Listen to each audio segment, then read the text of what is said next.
Gimana ceritanya Pak Jokowi itu bisa jadi klien di sini nih? Oke, ya sebenarnya itu satu kisah yang luar biasa juga ya.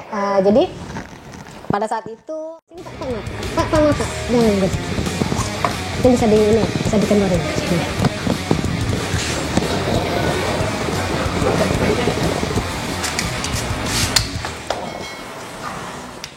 Hello, welcome back to my channel. Hari ini kita akan berbincang-bincang dengan dokter hewan yang sangat spesial. Kenapa spesial? Karena kliennya ada beberapa dari artis, para duta besar, dan bahkan Bapak Presiden kita Joko Widodo. Mari kita sapa Dokter Eka. Sore dok. Sore. Sehat? Sehat, alhamdulillah. Nah, dok, kondisi pandemi seperti ini, klinik hewan ini tetap buka atau tutup?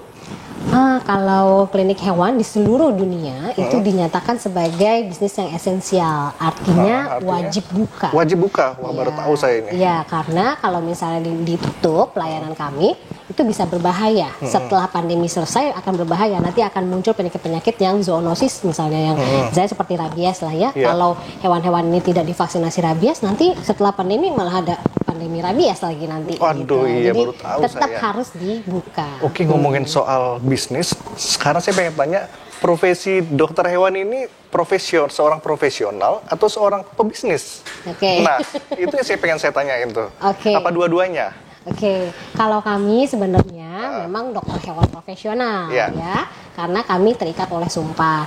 Cuman dalam menjalani profesionalitas kami tidak terlepas di dalamnya itu harus menjalani bisnis juga, karena ada obat-obatan yang kita beli gitu ya, ada orang-orang yang harus kita gaji, ada tempat sewa yang harus kita bayarkan. Jadi mau nggak mau dipaksa ada untuk pengelolaan human capitalnya juga kan di sini kan, manajemennya ya.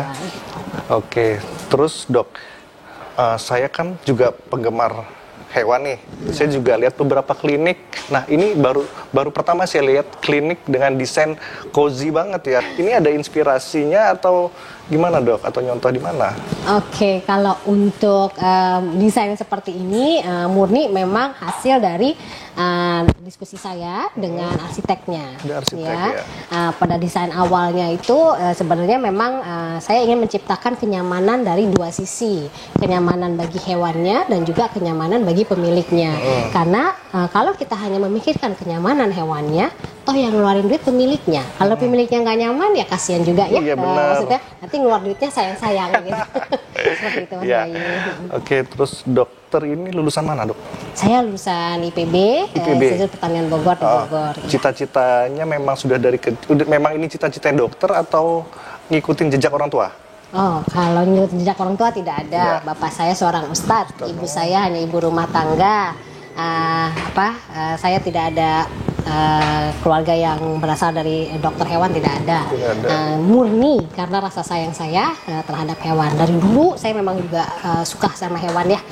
Saya lebih banyak bergelut dengan hewan dibandingkan sama manusia itu sendiri. Manusia ya. Dulu nggak pernah kepikiran mau jadi dokter umum manusia, gitu? Dokter manusia gitu? Oke, kalau yang berharap saya untuk jadi dokter manusia itu sebenarnya mama.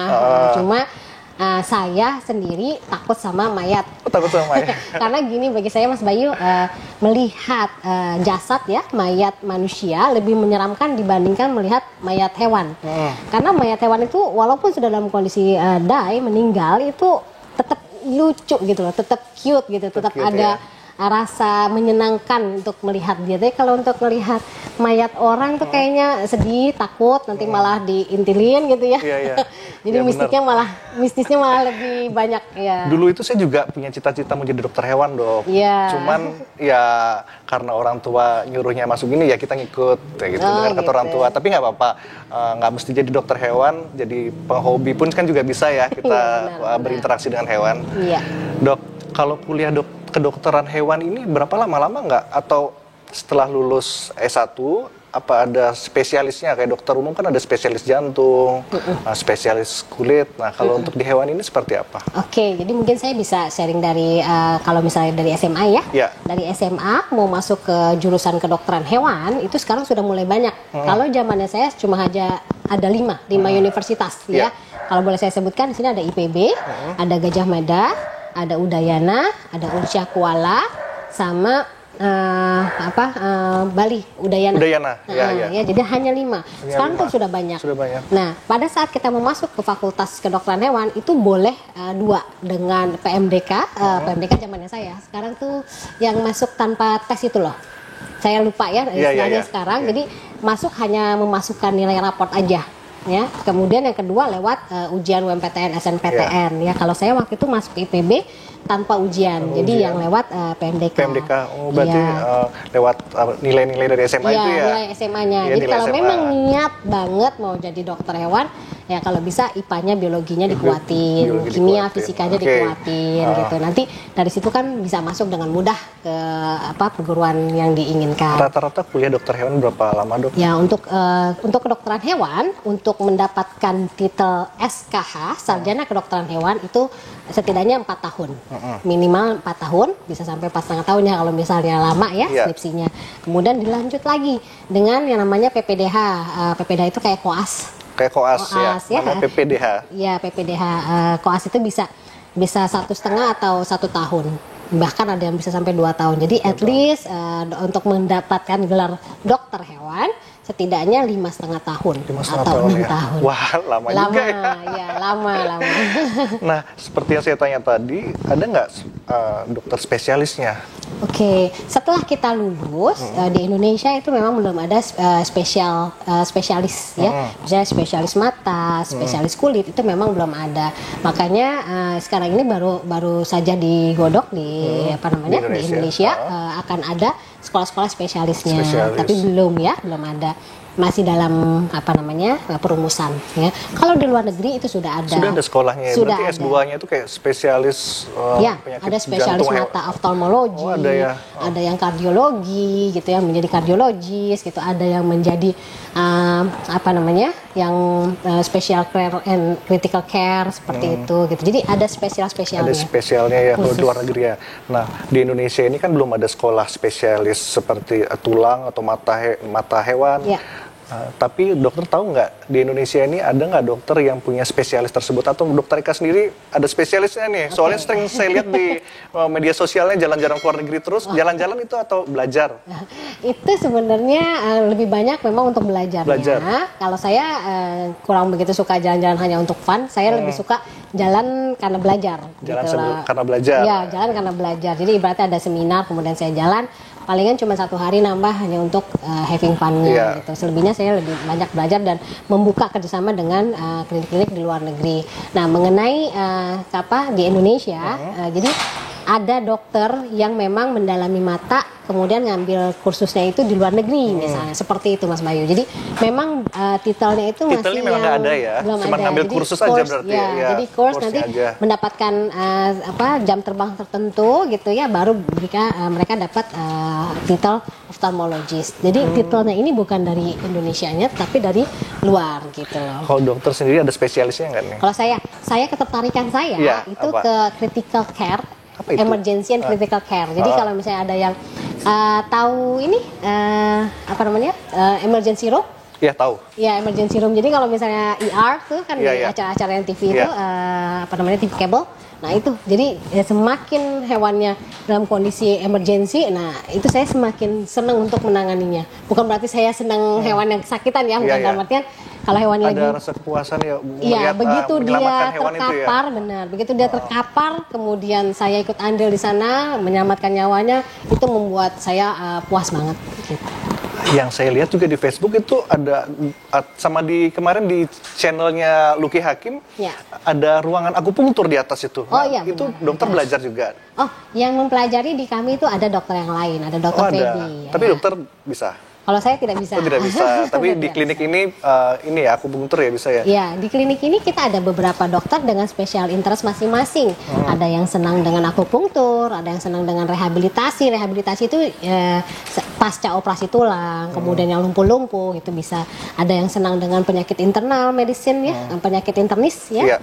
Kemudian penyakit internal disebutnya internis. Kemudian ada yang senang kardiologi, jantung. Ada yang senang juga dengan kulit, ada yang senang dengan soft tissue surgery, ada yang senang dengan gigi gitu loh. Jadi di sini dibagi-bagi. Tidak semuanya hanya one man show. Jadi kita memang bagi-bagi. Memang ada spesialis masing-masing dokter ya. Karena memang sangat pelik ya, ilmunya nggak gitu-gitu aja, bener-bener luas dan selalu berkembang. Di sini ada berapa dokter yang Di sini, kerja ya? di sini totalnya ada 18 dokter. 18 dokter, saya. wow.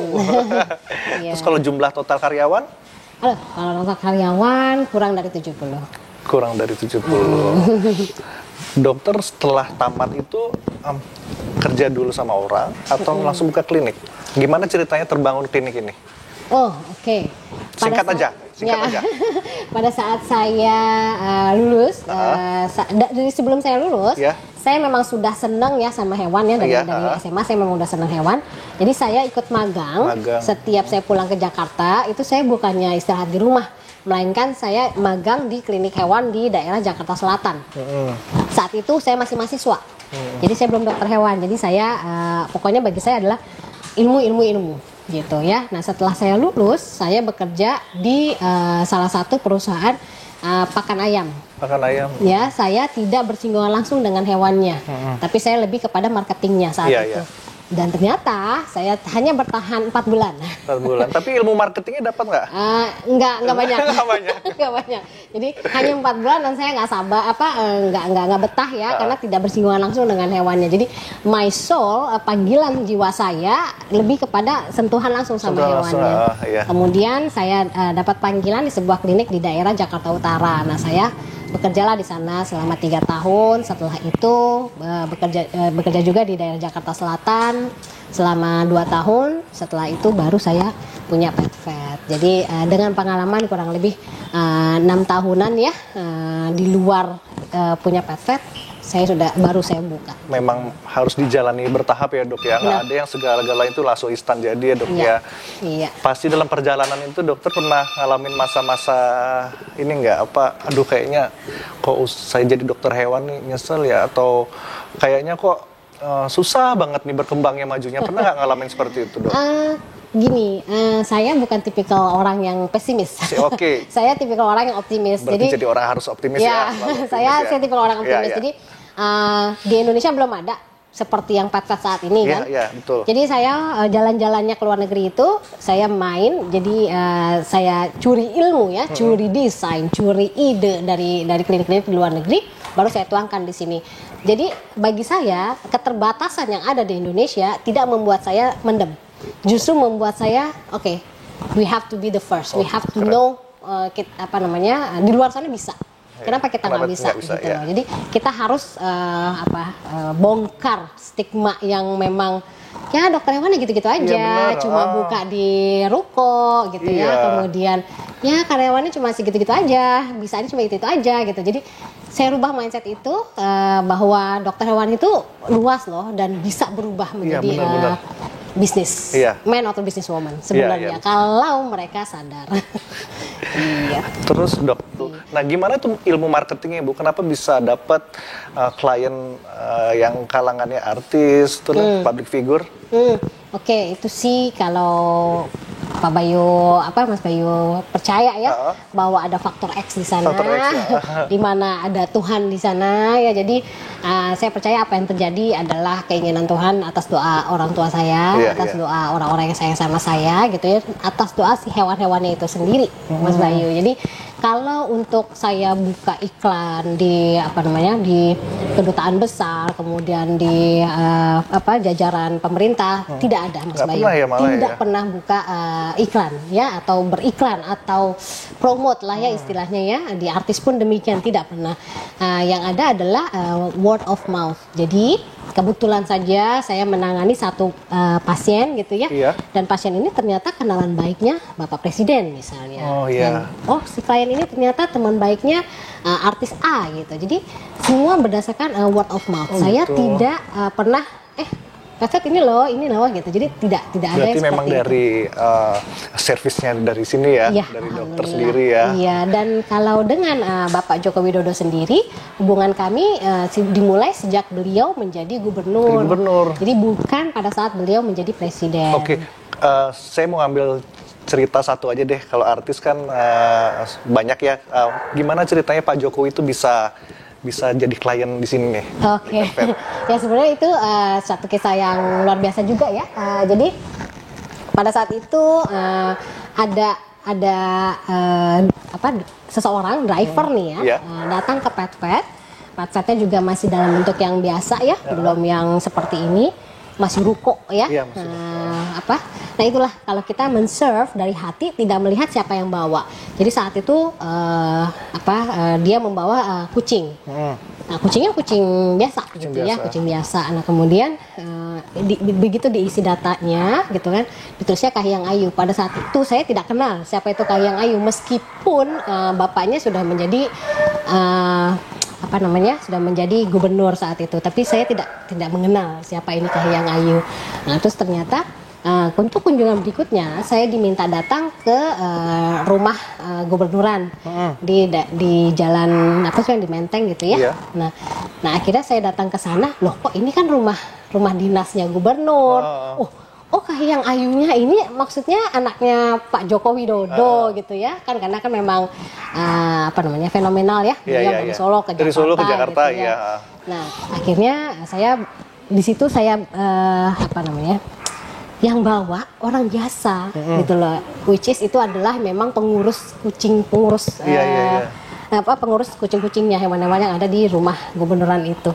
Artinya kalau kita men-serve orang tanpa melihat pandang bulu gitu ya, dari hati, jangan khawatir deh, Tuhan akan gerakin gitu loh. Jadi jangan lihat siapa yang bawa Mercy kayak bawa apa kayak gitu, belum tentu ya. Ini pakai kendaraan biasa, tidak plat merah pula kendaraannya, dan orangnya juga ya asistennya lah ya ibaratnya. Ternyata connected dengan beliau gitu, dan dari beliau mencalonkan menjadi presidennya waktu itu, saya sudah minta tolong sama Mbak Kahiyang Ayu mau foto dong sebelum tanggal sibuk gitu ya. Ternyata belum kesampaian tuh sampai akhirnya beliau menjadi presiden.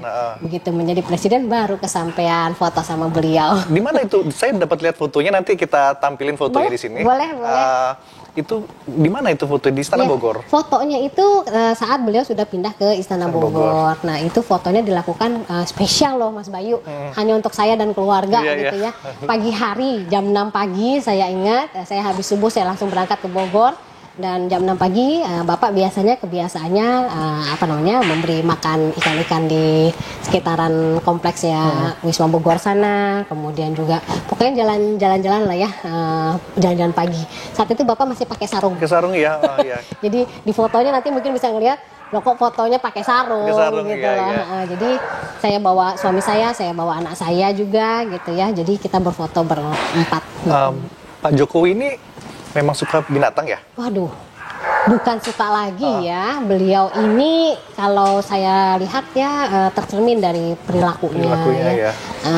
Sekeluarga sih Mas Bayu, kalau boleh sharing, ibunya juga sayang. Terus bahkan waktu itu pernah ada salah satu kucingnya yang dirawat di sini gitu ya, sampai ditanyain, kan baru 5 hari ya nginep di kami, sampai ditanyain itu si Jerry kapan pulang gitu sama Bapak. Jadi benar-benar dia kangen gitu loh. Iya. Jadi walaupun beliau sibuk, tetap ada kucing di kepalanya. Setelah keliling-keliling nih ke beberapa negara, dokter itu pernah lihat nggak negara mana yang care-nya terhadap hewan itu yang bisa dicontoh oleh Indonesia? Kalau itu sih ya di Eropa ya, lebih banyak Eropa. Saya belum pernah ke Amerika, tapi di Eropa saya melihat bahwa memang masyarakatnya ya berbeda. Mungkin karena memang kepercayaannya juga yang mengizinkan anjing berkeliaran. Kalau di Indonesia memang agak sulit ya untuk itu ya. Jadi di sana itu benar-benar anjing ya bisa bebas berkeliaran, dan pemiliknya pun juga sadar pada saat mereka pup, sudah otomatis ngambil pakai plastik. Tidak seperti di sini yang bawa anjingnya jalan-jalan, pup ya didiemin aja. Kan itu jadi bikin yang lainnya yang disiplin ikut kena cap jeleknya gitu loh. Jadi kalau misalnya mau dicontoh, mungkin yang di daerah Eropa atau Jepang ya, itu yang Eropa atau Jepang. Dokter selain sibuk di klinik, pengen nggak dokter membagi waktu, misalkan nih mau jadi dosen, kan dokter pengalamannya udah banyak tuh. Oke, kalau untuk sesi sharing, sharing sih saya sudah seringnya melakukannya ya. Ibaratnya saya sharing ke berbagai macam kalangan ya, bisa ke kalangan dokter hewan itu sendiri, ke kalangan komunitas gitu ya, ke kalangan teman-teman mahasiswa, seperti itu saya sudah sering berbagi gitu ya. Cuma kalau untuk menjadi dosen, waduh, saya kayaknya nggak sanggup deh. Memang jiwa itu ngajar soalnya kan ya. Tapi harus ada panggilan juga, ada panggilan juga kan mengajar itu. Kalau dosen itu harus ada nilai tugas lah. Saya bukan tipikal paper person. Oh gitu. Saya lebih banyak kecuali nanti dipanggil jadi dosen terbang itu suruh ngajar tuh oke ya kan. Itu masih oke. Masih oke. Terus dok, kalau jumlah dokter hewan di Indonesia ini sudah melampaui batas, terlalu banyak apa masih kurang? Masih kurang ya? Iya, karena kalau dokter hewan itu sebenarnya jangan dipikirkan dokter hewan itu hanya sebagai dokter hewan praktisi. Ya, dokter hewan itu ada banyak sekali. Bisa bekerja di bagian pangan, keamanan pangan. Ya, jadi ibaratnya yang untuk ngecekin hewan-hewan itu benar-benar disembelih secara halal siapa? Dokter hewan yang memastikan, karena yang namanya tenggorokan sama kerongkongan harus benar-benar sekali tebas. Ya kan? Nah, kemudian keamanan pangan yang lain, susu yang bisa mengecek kesehatan susu, yang bisa mengecek kesehatan sapinya bukan peternak sapi toh, bukan sarjana peternakan, semua dilakukan oleh dokter hewan. Nah, kemudian dokter hewan juga bisa bekerja seperti yang sekarang ini Bapak Wiku ya, itu juga dokter hewan. Ya, yang sebagai gugus satuan tugas COVID-19 ya, ini dokter hewan. Jadi dokter hewan itu sangat luas. Jangan berpikiran dokter hewan itu hanya jadi dokter hewan praktisi. Dokter hewan praktisi hanya sebagian kecil. Sebagian kecil ya. Sebagian kecil saja gitu dari banyaknya rangkaian tugasnya dokter hewan gitu. Jadi masih sangat luas sekali ya. Kebutuhannya ya. Terakhir deh dok. Ya. Ada nggak pesan untuk para mahasiswa atau adik-adik yang sedang kuliah kedokteran hewan supaya nanti dia siap untuk terjun ke dunia yang nyata? Oke. First of all, harus cintai apa yang kamu lakukan. Kalau misalnya kamu memilihnya mau jadi dokter hewan praktisi, yang pertama harus benar-benar mencintai itu. Gitu ya. Yang kedua ya jalani sesuai dengan takdirnya ya. Berarti kalau misalnya memang harus ikut ke klinik yang lain dulu silahkan gitu. Jadi jalani aja. Kalau memang sudah waktunya punya klinik sendiri pasti akan terjadi gitu. Ini terima magang nggak? Kliniknya? Terima magang, alhamdulillah ya. Berarti dokter ini banyak dermawan juga nih ya, bisa membantu-bantu. Terima kasih. Dok, mungkin sampai situ aja sharingnya. Baik, saya mau minta izin untuk tur biar keren dong. Tur keliling. Ya, silakan tur. Mungkin itu saja yang kita bisa ambil dari Dokter Eka. Mudah-mudahan teman-teman atau saudara-saudara yang sedang kuliah dokter hewan karirnya bisa sukses seperti Dokter Eka. Amin, amin. Oke, terima kasih.